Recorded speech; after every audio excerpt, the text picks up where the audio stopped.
պետություն եւ անկախություն։ Բոլոր ժամանակներում մեծ մտածողների, մասնավորապես փիլիսոփաների ու քաղաքագետների համար խնդրո առարկա են եղել անկախությանն ու պետությանն առնչվող հարցերը։ 15-ից 16-րդ դարերի իտալացի քաղաքագետ, պատմաբան եւ գրող Նիկոլո Մաքիավելին մեծապես կարևորում էր պետության ստեղծումը եւ դրա համար ընդունելի համարում նույնիսկ ամենածայրահեղ միջոցները՝ բռնություն, խաբեություն, սպանություն, դավաճանություն եւ այլն։ Նա թեև վախենում էր անկազմակերպ ժողովրդի շարժումից, խռովված ամբոխից, սակայն գտնում էր, որ ամբողջության մեջ ժողովուրդն ուժեղ է եւ նա է պետության հիմքը։ 21-րդ դարում, այսպես ասած մեր քաղաքակիրթ ժամանակներում, Մաքիավելիի դարաշրջանի համեմատությամբ պետության ստեղծման եւ անկախության ձեռքբերման գործում շատ չեն փոփոխությունները։ Մեր պատմական զարգացման ընթացքը, մեր քաղաքակրթության զարգացման ընթացքը ստեղծել են վիճակներ, որ հայ ժողովրդի պատմությունը որոշակի իմաստով առանձնացնում են այլ ժողովուրդների կյանքի մեջ։ Հետևաբար մեզ համար անկախությունը ավելի մեծ արժեք ունի, ավելի կարևորություն ունի, որովհետև դա կապված է նաև ոչ միայն ազատության ապահովման հետ, այլ նաև գոյապայքարի եւ հայրենի հողին տեր լինելու խնդրի հետ։ Սա մեր պատմության առանձնահատկությունն է։ Թե մարդկային հասարակության, թե անհատի անկախությունը սովորաբար հանդես է գալիս ազատության խնդրի հետ։ Ինչպես ասում են, մարդը ծնվում է ազատ, սակայն հասարակական կյանքում այս ազատության իրականացման լիարժեք դրսևորման միջոցը տվյալ հասարակության անկախությունն է։ Իսկ անկախությունն այն ճանապարհն է, որը տանում է դեպի պետականություն, պետության ստեղծում։ Մեր մեծ բանաստեղծներից Միքայել Նալբանդյանը հատուկ բանաստեղծություն ունի գրված ազատություն, յուրաքանչյուր հայ հիշում է եւ նա ասում է, որ աստվածատուր ազատությունը պետք է անկախության ճանապարհով իրականանա եւ այլն։ Հիմա տեսեք ինչ կա։ Բնական քաղաքագիտական իմաստով այս հարցը ունի իր որոշակի լուծումը, որոշակի տրամաբանությունը։ Այո, ազատություն, ազատությունը կարող է իրականանալ անկախության ճանապարհով, իսկ անկախությունը կարող է ապահովել ցանկացած ժողովրդի բացառապես սեփական ազգային պետությունը։ Եթե չունես ազգային պետականություն, քո անկախությունը սահմանափակվում է այն պետականությունով, որի կառուցվածքի մեջ ես, հետևաբար ազատությունը լիարժեք չի։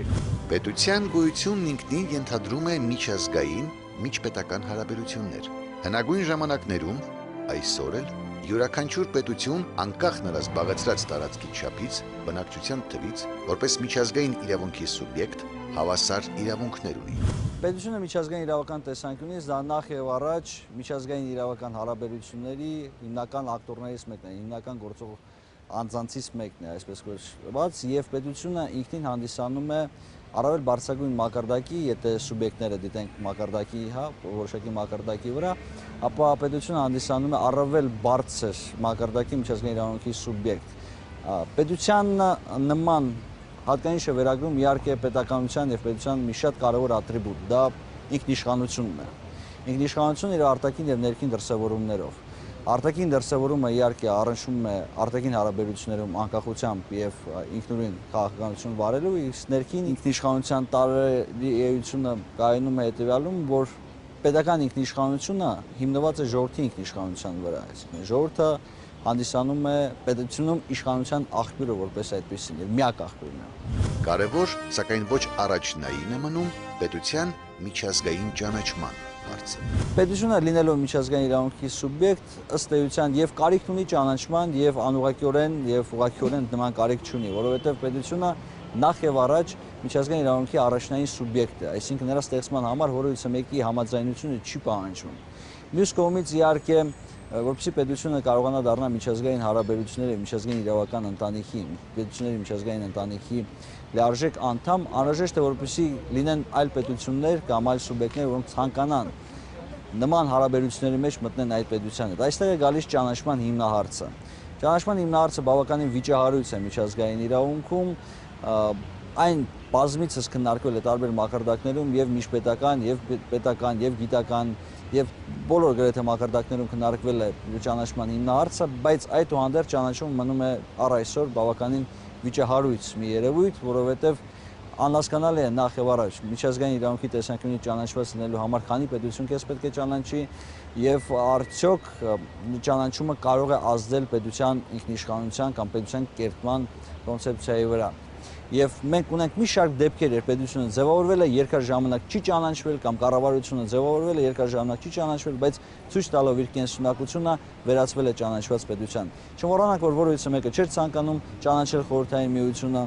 եւ միայն 32-33 թվականներին Խորհրդային Միությունը ճանաչվեց եւ նույնիսկ դարձավ ազգերի լիգայի անդամ։ Չմոռանանք, որ կային պետություններ, որոնք ճանաչված էին, բայց որպես այդպիսին գոյություն չունեն եւ այսօր էլ նման պետություններ կան, այսպես կոչված failed states, այսինքն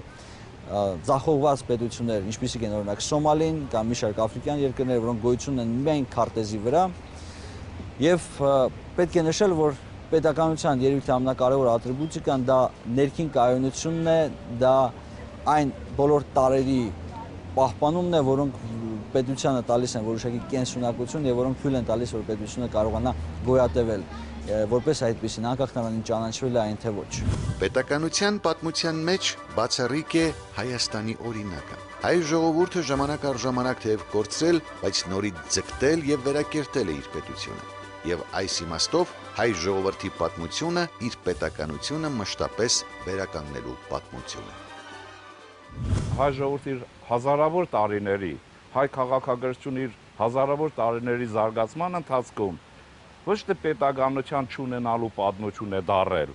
այլ պետականություն ունենալու եւ կորցնելու դեպքում պետականությունը վերականգնելու պատմություն է։ Սա բոլորովին այլ ընթացք է եւ ես կարծում եմ, որ ժամանակակից սերունդը հենց պետք է դաստիարակվի սովորի այն տեսանկյունով, որ այո, մեր պատմությունը հարատև պետականության վերականգնման հարատև պայքարի պատմություն է։ Փաստերը շատ վերջախոս են։ Եվ ասում եմ ինչի համար, որովհետև շարունակում է այն միտումը, կարծես թե որ 600 տարի, 500 տարի պետականություն չունեինք եւ այլն, եւ շատ է սա ծեծվում, դառնում է գիտակցության փաստ եւ նսեմացնում է, ամլացնում է մարդկային գիտակցությունը, պատկերացումը եւ այլն։ Մինչդեռ մենք հակառակը պետք է անենք եւ փաստերն իշն են։ Իհարկե Հայաստանը բոլոր դարերում չէ որ կարողացել է իրենով ընդգրկել հայկական լեռնաշխարհն ամբողջովին, բայց նրա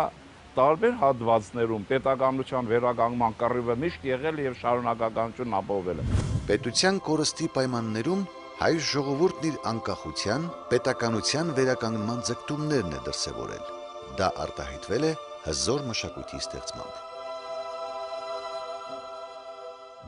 Մենք պատկանում ենք աշխարհի այն հազվագյուտ ժողովուրդների դասին,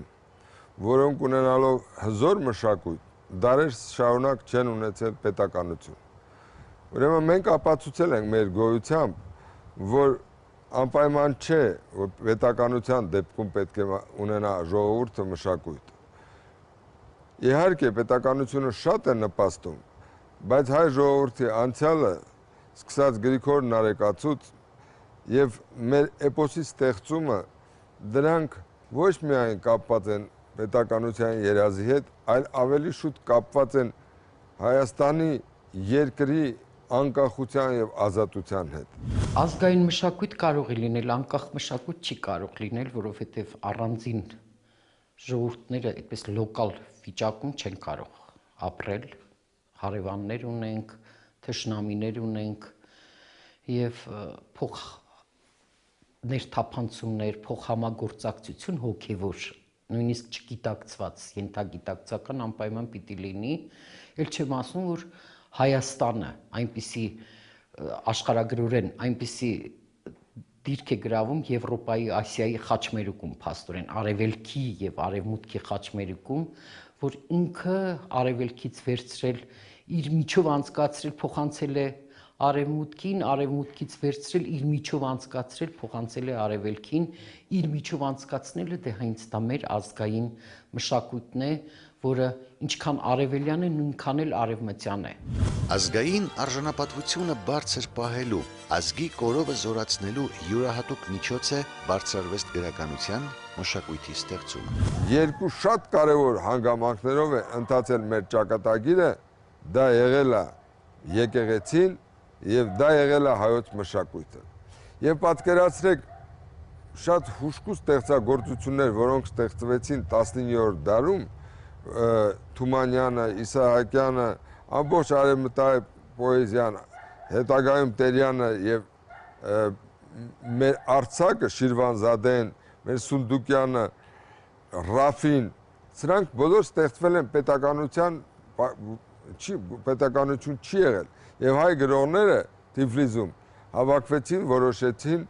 առաջադեմ եւ ամենաերիտասարդ եւ ամենատաղանդավոր գրողները ստեղծեցին Վերնատունը։ Դրա գաղափարի հիմքում 3 կանոն են կаз Ղազարով Սաղայան,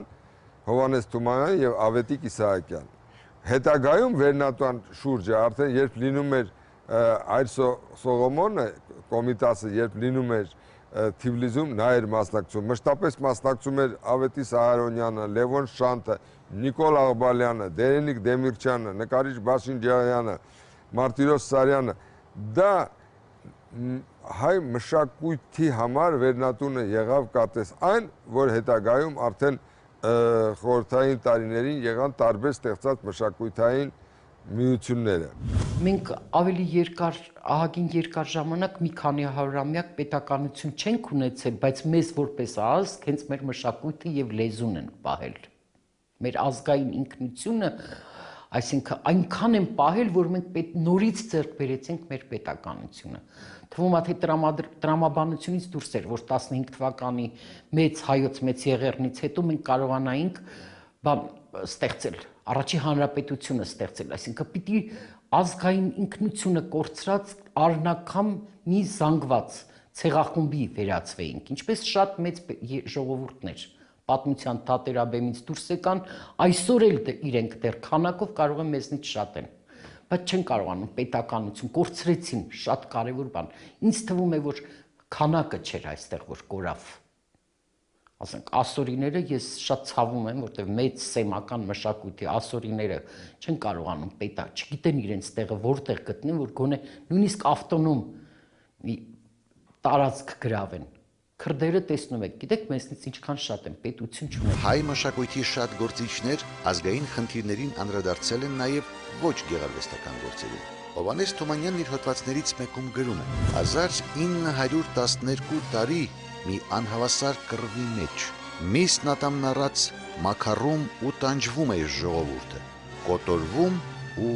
փչանում է այս ժողովուրդը։ 1912 տարի է արևելքի բոլոր հզորներն ու բարբարոսները արյունով ու արտասուքով հեղեղում ու ողողում են այս երկիրը։ Այս ամենը դարերով տեսնող ժողովուրդը անշուշտ մի իմաստնություն պիտի հաներ ու սովորեր այսքան դառը փորձերից ու փորձանքներից։ Մի քաղաքականություն պիտի ստեղծեր ու մշակեր, եւ հայ ժողովուրդը ստեղծեց ու մշակեց իր համար գլխապահության, ինքնապաշտպանության քաղաքականությունը։ Հովանես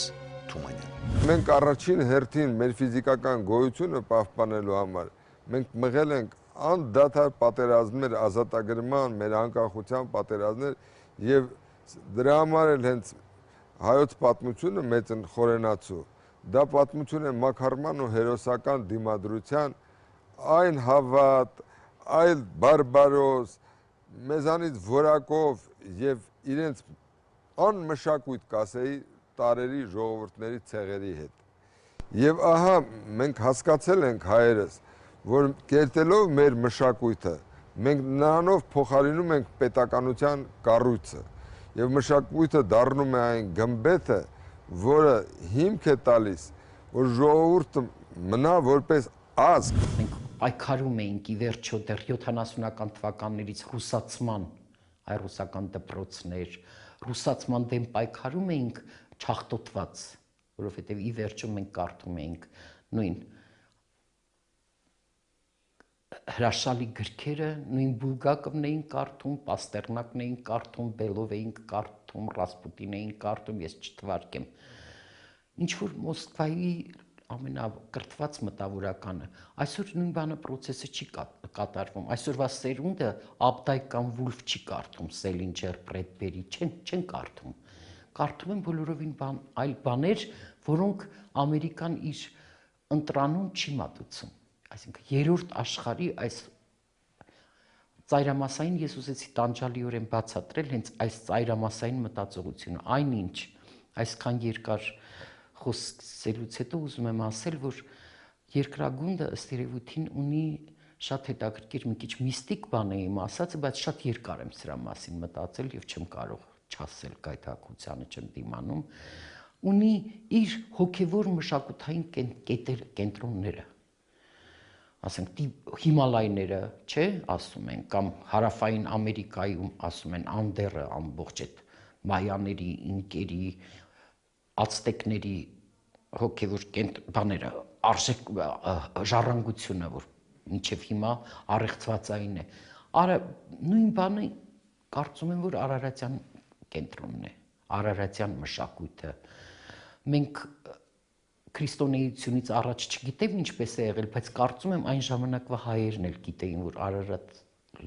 Արարատը ինքը հենց այնպես պարզ սար չի։ Եվ պատահականորեն շատ ինչու Կլիմանջարոն չհայտնվեց Աստվածաշնչում։ Հենց այնպես չհայտնվեց Արարատը Աստվածաշնչում որպես բիբլիական լեռ։ Հենց այնպես չգրվեց, որ Եդեմը հենց այս Տիգրիս եւ Եփրատ գետերի բանում է, խաչուղիում է հայտնվել։ Ուրեմն ինչ որ մի հետաքրքիր իմաստ գոյություն ունի այս բոլորի մեջ, հենց այնպես ոչ մի բան չի ստեղծվում։ Հայության ազգային ձգտումներն իրականություն դարձան 1918-ի մայիսին։ Հռչակվեց Հայաստանի առաջին հանրապետությունը, կրկին օղակելով հայոց պետականության շղթան։ Մենք ազգային ազգագրական կռվով ուրեմն տեղաշարժվեցինք այդ ոլորտ մեր պատմական զարգացման թելադրանքով, բայց պետականության վերականգնում ուրեմն 18 թվականին, մինչև այդել մեր ժողովրդի պատմության մեջ բացառիկ դեր խաղացած Վանի ինքնապաշտպանությունը, որը ըստ էության Հայաստանի ազգային պետականության առաջին փորձն էր, որը որոշ չափով հաջողվեց, եւ պատահական չի, որ Արամ Մանուկյանը վերադարձ ուրեմն ուղարկվեց Հայաստան ստեղծելու համար։ Ուրեմն այս բոլորը խոսում են այն մասին, որ պետականության համար պայքարը հայ ժողովրդի համար միս արյան պայքար է եղել եւ դա փաստվեց նաև մեր օրի ազատամարտի ընթացքում։ Եվ տեսեք ինչ է ստացվում, հետաքրքիր մի իրողություն եղավ հետխորհրդային տարիներին։ Ուրեմն մենք կարողացանք երկու պետականություն ստեղծենք։ Պատմական հանգամանքներն այնպես թելադրեցին, որ չեղավ միացնյալ Հայաստանը ամբողջական որոշակի ակտի տեսակետից, բայց փաստորեն երկու պետականություն Հայաստանի Հանրապետության անկախության հռչակում եւ Լեռնային Ղարաբաղի Հանրապետություն, որը Արցախի Հանրապետության ստեղծում։ Ուրեմն երկուսն են կարևորագույն փաստեր են, եւ սա նորից ասում է, կարևորում է այն իրողությունը, որ մեր ժողովրդի պատմությունը քաղաքական իմաստով պետականության վերականգնման եւ պետականության ամրապնդման պատմություն է։ Հայաստանի Հանրապետությունը իր պետականությունը վերականգնեց 1918-ին, կորցրեց անկախությունը 1920 թվականի վերջին, բայց այդուհանդերձ պետականությունը հայկական չընդհատվեց եւ այդ պետականությունը տարբեր դրսևորումներով, տարբեր եղանակներով գուցե եւ նոմինալ պահպանվեց մինչեւ 1990 թվականը եւ այդ պետականության հիման վրա 1990 թվականին նախաձեռնվեց Հայաստանի անկախացման գործընթացը, որը ի վերջո հանգեցրեց 1991 թվականին Հայաստանի որպես միջազգային իրավունքի սուբյեկտ վերածնմանը եւ պետականության եւ անկախության վերականգնմանը։ Այս տեսանկյունից բավական հետաքրքիր պատմություն անցավ Հայաստանի Հանրապետությունը ճանաչման տեսանկյունից, թեև անկախացավ սեպտեմբերի 21-ին, այդուհանդերձ ՄԱԿ-ի անդամ կարողացավ դառնալ միայն 92 թվականի փետրվարին եւ մինչ այդ կարծես թե մասնակի ճանաչված պետություններ, որովհետեւ մինչև ՄԱԿ-ի անդամ դառնալը Հայաստանին ճանաչել էին փոքրաթիվ քանակությամբ պետություններ, մասնավորապես Արգենտինան, Ռումինիան, բայց միջազգային իրավական տեսանկյունից կարող ենք վստահաբար ասել, որ Հայաստանի Հանրապետության միջազգային իրավասուբյեկտությունը ճանաչվեց անմիջապես անկախություն հռչակելուց հետո, որովհետև մենք համենայն դեպս մի քանի, ոչ շատ, բայց մի քանի պայմանագիր ունենք միջազգային իրավական, որոնք կնքվել են Հայաստանի Հանրապետության եւ այլ պետությունների միջև, մինչև Հայաստանի ՄԱԿ-ին անդամակցելը։ ՄԱԿ-ի անդամակցությունից հետո իհարկե Հայաստանի միջազգային իրավական ճանաչումը ել ավելի լուրջ մակարդակի վրա բարձրացվեց, կարծես թե 92 թվականից այսքան Հայաստանի միջազգային իրավասուբյեկտությունը որևիցե մեկը կասկածի տակ չի դրում եւ որևիցե մեկը երբևիցե չի վիճարկել։ Հայաստանի առաջին հանրապետությունից հետո երկրորդ հանրապետությունը հնարավորություն տվեց մեզ քանակ նաեւ ազգաբնակչության քանակ ինչ որ ձևով լրացնել 15 թվականի ողբերգությունից հետո կամ այս ժողովրդի ցրիվ գալու աշխարհասփյուռ դառնալու գաղափարից հետո, բայց մենք նաև որոշակիորեն հետաքրքիր կենսոլորտում հայտնվեցինք ռուսական հսկա մշակույթի կենսոլորտում հայտնվեցինք, որը բարերար ազդեցություն ունեցավ, ի վերջո համալսարան ունեցանք, ի վերջո դպրոցներ լուրջ պետական բանով ստեղծվեց տանիքի տակ, բայց ծայրամասային մտածողությունը եղավ կենտրոնը Մոսկվան է, մենք ծայրամասում ենք գտնվում։ Իդեպ ասեմ, որ հիմա կենտրոնը Մոսկվան չի, թեև մի սերունդ կա եւ իմ սերունդն էլ դժբախտաբար դրա մեջ է, որ էլի այդ ծայրամասային մտածողության բաներ ունի։ Այնուամենայնիվ շատերը դեռևս չեն կարողանում ազատվել այդ ծայրամասի գաղափարից, բայց այսօր մենք պաշտոնական, պետականորեն, սահմանադրորեն անկախ երկիր ենք համարվում, սակայն Մոսկվայից թվում է, թե ազատվել ենք կամ ազատվում ենք եւ ազատ երկրի քաղաքացու հոգեբանություն ենք ուզում կերտել, սակայն այն ինչից որ մենք օգտվում էինք սովետական կայսրության սահմանների ներսում, այն ինչ որ մոսկովյան ամենամեծ բարձր ընտրանին հոգևոր սնունդ էր ստանում, նույնից օգտվում էինք մենք։ Այսօր մենք երրորդ աշխարհի հոգեբանություն ենք ձեռք բերում։ Այս ազատությունը շատ տարօրինակ բան է։ Ցանկացած պետություն ուժեղը զարգացած տնտեսությամբ, իսկ տնտեսական անկախություն նշանակում է վարել անկախ տնտեսական քաղաքականություն, մտնել այնպիսի տնտեսական կապերի մեջ, հաստատել այնպիսի հարաբերություններ, որոնք բխում են սեփական պետության շահերից։ Երկրները տնտեսապես անկախ գոյատևել չեն կարող։ Տնտեսապես անկախ գոյատևել դա նշանակում է վերադառնալ, վերածվել փակ նատուրալ բնատնտեսության կարգավիճակին, որը անհնարին է գլոբալացված աշխարհի պայմաններում։ Փոքր տերությունների կառավարությունների քաղաքական ղեկավարության խնդիրն է կարողանալ գլոբալացման պայմաններում իրենց ազգի ու երկրի շահը ճիշտ զուգակցել ու համատեղել խոշոր պետությունների շահերի հետ, որի արդյունքում գլոբալացման արդյունքում կարող են ունենալ տնտեսական որոշակի շահեր եւ հենց կառավարությունների խնդիրը պետք է դառնա այս գլոբալացման պայմաններում մաքսիմալ օգուտներ քաղել գլոբալացումից։ Հայաստանի անկախության հռչակումից հետո ընկած ժամանակահատվածի դասերից մեկն այն է, որ իրական անկախության նյութականացումը, տնտեսական անկախությունն ու տնտեսական անվտանգությունը կարող են ձեռք բերվել ոչ թե տարբեր երկրների առաջընթացի լավագույն փորձերի նմանակմամբ, այլ ազգային տնտեսության կայացմամբ ու զարգացմամբ։ Իսկ ազգային տնտեսության կայացման կարևորագույն նախապայմաններից մեկը մարդկային գործոնի արժևորումն է, այլ խոսքով սոցիալական բաղադրիչի գերակայությունը բոլոր գործընթացներում։ Որքան հզոր է տվյալ երկրի տնտեսությունը, այնքան առավել ապահովագրված ու անվտանգ է այդ երկրի անկախությունը։ Տնտեսական հզորության ամրապնդումը տնտեսական անվտանգության ու նաև ազատության անվտանգության երաշխիքներից մեկն է։ Ահա թե ինչու այսօր աշխարհի գրեթե բոլոր երկրների կառավարությունները ձգտում են տնտեսական աճ ապահովել իրենց ազգային տնտեսություններում, որպեսզի առավել անկախ լինի իրենց երկիրը, բայց բացարձակ առումով անկախ տնտեսություն ու անկախ երկիր աշխարհի երեսին գոյություն ունենալ այսօրվա պայմաններում չի կարող լինել։ Համաշխարհային ճգնաժամը ցայտուն կերպով դրսևորեց ազատական տնտեսության արատները։ Մասնագետներն արձանագրում են, որ աշխարհում չի մնացել որևէ երկիր, որն ունենա բացարձակ ազատական տնտեսություն։ Համաշխարհային հնայի համախառն ներքին արդյունքի գրեթե 1/3-ը ներկայումս արտադրվում է Ամերիկայի Միացյալ Նահանգների կողմից, որտեղ ապրում են բազմաթիվ ազգեր ու ժողովուրդներ, բայց նրանց կողմից ստեղծված այդ հնան վերագրվում է հենց Ամերիկայի Միացյալ Նահանգներին։ Հայաստանի Հանրապետությունում ստեղծված հնան համախառն ներքին արդյունքը իհարկե բավականին փոքրածավալ է ու աննշան ամբողջ համաշխարհային համախառն ներքին արդյունքի մասշտաբով, բայց դա է մեր ազգային տնտեսության մասնաբաժինը ամբողջ համաշխարհային հնայում։ Այսօրվա դրությամբ 1/3-ից ավելին տալիս է Ամերիկայի Միացյալ Նահանգները, այնուհետև մեծ հնա ունեն Եվրոգոտու երկրները, Չինաստանը, Հնդկաստանը, իսկ մեր նման փոքր պետությունները իհարկե ունեն փոքր մասնաբաժին, որը մինչև անկախություն ընդհանրապես չունեին։ Իհարկե ժողովուրդը պետականություն չունենալու պայմաններում չի կարող ունենալ նաև ազգային տնտեսություն։ Եվ դա բնական է։ Տարբեր երկրներում բնակվող տարբեր ազգի ներկայացուցիչներ իրենց մասնակցությունն են ունենում տվյալ երկրի ազգային տնտեսությունների ձևավորման գործում,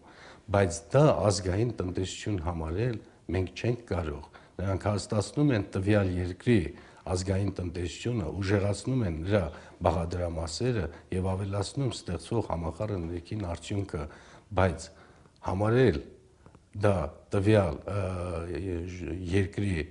տնտեսություն մենք համարել չենք կարող։ Նրանք կազմում են տվյալ երկրի ազգային տնտեսությունների բաղադրամասերը, բայց երբեք ազգային տնտեսություն անվանել չեն կարող։ Աշխարհի բազմաթիվ երկրներում գոյություն ունեն հայազգի մեծ գործարար ներկայացուցիչներ, հսկա բնակ մտավոր ներուժ, որոնք իրենց մասնակցությունն են բերում այդ երկրների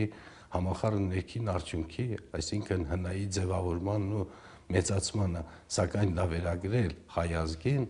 տվյալ երկրում մենք չենք կարող, բոլոր դեպքերում ստեղծված նոր արժեքները տվյալ երկրի տարածքում ստեղծված վերագրվում են տվյալ երկրին, տվյալ պետականությանը եւ ոչ թե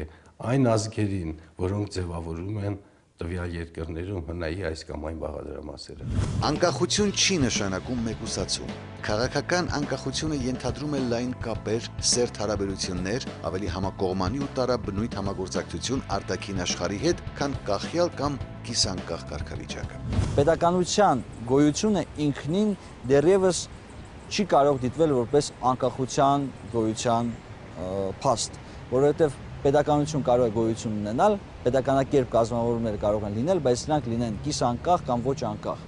Նույնիսկ կարող են լինել դեպքեր, երբ բավական երկար ժամանակ պետականությունը գոյություն ունի որոշակի այլ պետության շրջանակների մեջ եւ այդ պետության շրջանակների միջոցով է փորձում իրականացնել, կայանալ եւ վերածել անկախ պետության եւ դրա հիման վրա ստեղծվել անկախ պետություն։ Անկախությունը եւ պետականությունը լինելով միմյանց մոտ հասկացություններ, միշտ չէ որ իրականում համընկնում են։ Չհավերում է Արցախյան անկախությանը եւ Արցախի անկախության հռչակմանը, ապա սա իհարկե շատ ավելի քրթին երևույթ էր, քան Հայաստանի Հանրապետության անկախության հռչակումը։ Եվ խնդիրը կայանում էր նրանում, որ թեև Լեռնային Ղարաբաղը անցավ այն բոլոր փուլերը, որոնք անհրաժեշտ էին անկախ պետություն ստեղծելու եւ հռչակելու եւ զարգացնելու, կայացնելու համար, այդուհանդերձ այն ժամանակվա եւ միջազգային իրավունքը եւ միջազգային իրավական եւ միջազգային հարաբերությունների մակարդակը թույլ չտվեց, որպեսզի Լեռնային Ղարաբաղը ամբողջական ծավալով վերածվի միջազգային իրավունքի սուբյեկտի այն առումով, որ ճանաչվի եւ կարողանա դառնալ միջազգային հանրության լիիրավ անդամ։ Եվ այստեղ մենք կրկին բախվում ենք այն նույն խնդրին, որը վերաբերում է ճանաչման դերին, ճանաչման դերակատարությանը միջազգային իրավունքի սուբյեկտի ստեղծման եւ գործունեության ոլորտում։ Երկու հիմնական տեսություններ կան այս հարցում՝ սահմանադիր տեսություն եւ հռչակագրային։ Սահմանադիր տեսությունը պարտադիր պայման է դիտում պետության ստեղծման ճանաչված լինելը այլ սուբյեկտների կողմից։ Հռչակագրային տեսությունը պայման չի դնում ճանաչման առումով եւ չի պարտադրում, որպեսզի պետությունը անպայմանորեն ստանա ինչ-որ մեկի ճանաչումը, որպեսզի դիտվի միջազգային իրավունքի սուբյեկտ, դառնա որպես այդպեսին դառնա պետություն։ Այդուհանդերձ պետք է նշեմ, որ այսօր թեև հռչակագրային տեսությունը, այսինքն այն, որ ճանաչումը որևիցե իրավաստեղծ նշանակություն չունի, ընդունում է միջազգային իրավունքի բոլոր մասնագետների կողմից կամ ճնշող մեծամասնության կողմից, փաստացիորեն իհարկե անհրաժեշտ է լինում ճանաչման, որպեսզի պետությունը կարողանա դառնալ միջազգային շփման լիիրավ սուբյեկտ։ Սա է այն խնդիրը, որը այսօր առկա է Լեռնային Ղարաբաղի պետականության կայացման գործում ճանաչվել չլինելու խնդիրը։ Փորձեմ պարզապես հետևյալ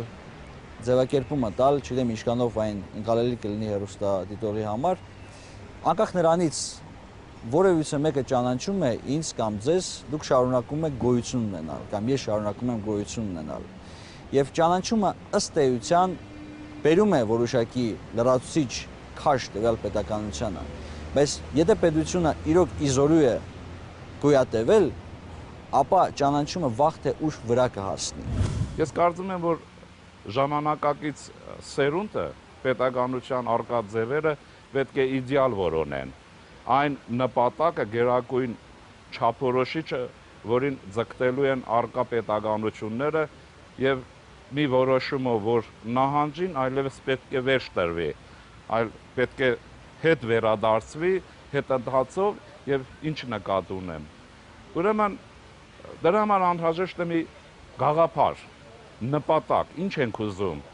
Ոչ միայն որպես արկա կեցություն, այլ նաեւ փիլիսոփայական իմաստ ինչի մեջ պետք է տեսնենք։ Եվ ես այս առումով հիշում եմ Նիկոլ Աղբալյանի ելույթը 1919 թվականին Ալեքսանդրապոլում հունվարին Հայաստանի առաջին հանրապետության առաջին համալսարանի հիմնադրման օրը։ Նա ինչ էր ասում։ Նա շատ մի հետաքրքիր միտք է արտահայտում, ասում է, որ այսօր մենք հայկական լեռնաշխարհում վառելով լուսավոր մի ջահ, կարծում ենք, որ այդ ջահը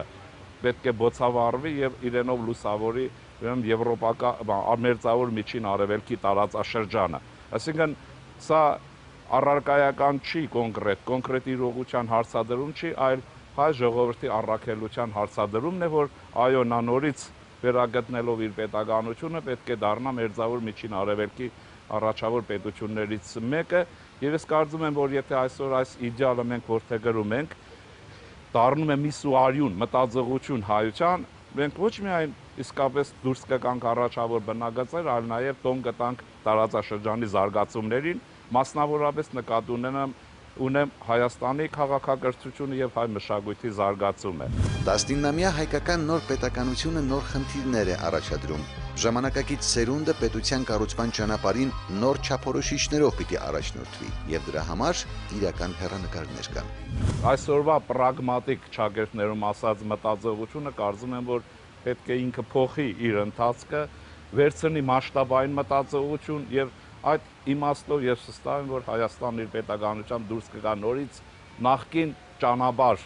տարածաշրջանի ուժեղ, հզոր եւ ուրեմն կազմակերպված պետություն մի նշանաբանով։ Մենք պետք է ազգովին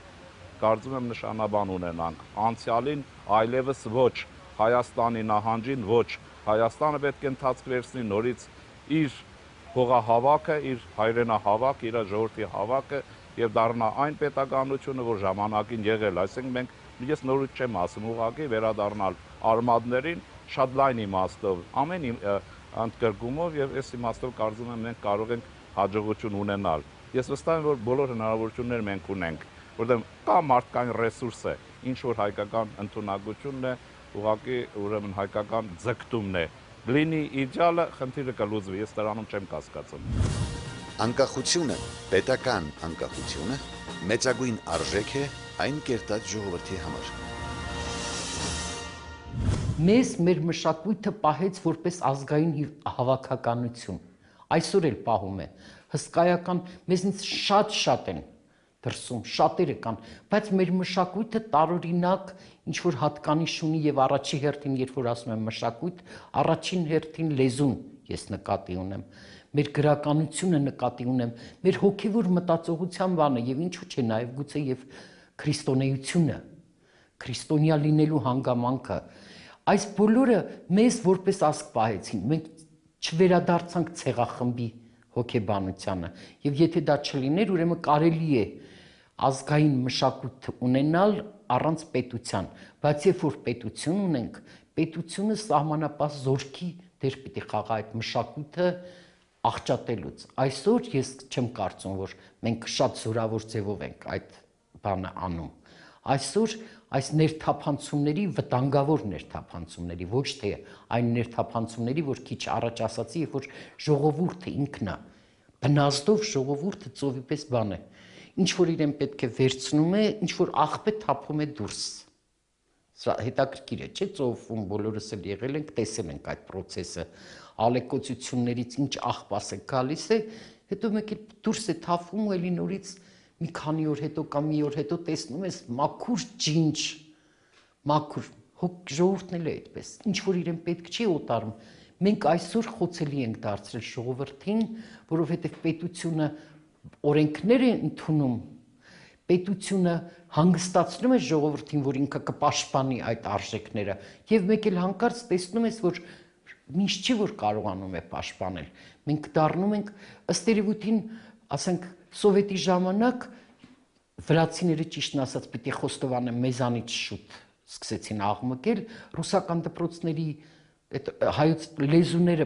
ռուսական պետական լեզուն ռուսերեն դարձնելու դեմ պայքարի առաջարկ մարտիկներից էինք եւ հաջողեցինք, որովհետեւ ազդումը հավասար է հակաստմանը։ Մենք զգում ենք, որ մենք կայսրության մի հատված ենք, որը ուզում է մեզ կլանել։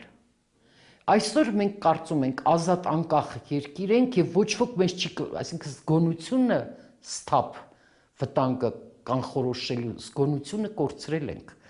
Հիշենք դարձյալ Հովհաննես Թումանյանին։ Նրա սրտի խոսքը 1918 թվականի մայիսի 28-ին վերականգնված հայոց պետականության մասին։ Մեր սերունդը այն սերունդն է, որ դեռ 3 ազատ Հայաստան էր երազում։ Ազատ Հայաստան էին երազում ռուսահայը, տաճկահայը, պարսկահայը եւ բոլոր հեռավոր գաղութները։ Ինչ ասես, որ չէր դա գրեթե ամեն հայ միայն թե աչքով տեսներ ազատ Հայաստան։ Ու հանկարծ արդեն իրականություն է երեկվա մեծ երազը, ազատ է Հայաստան, ամբողջ աշխարհի կողմից ճանաչված ինքնուրույն հանրապետություն է նա, իր եռագույն դրոշակով կանգնած է մյուս պետությունների շարքում։ Հովհաննես Թումանյան, օգոստոս 1919 թվական։ Հայ ժողովրդի մեծ զավակի այս խոսքը նույնությամբ կարելի է վերագրել նաև Հայաստանի երրորդ հանրապետության ստեղծմանը 1991-ի սեպտեմբերի 21-ին։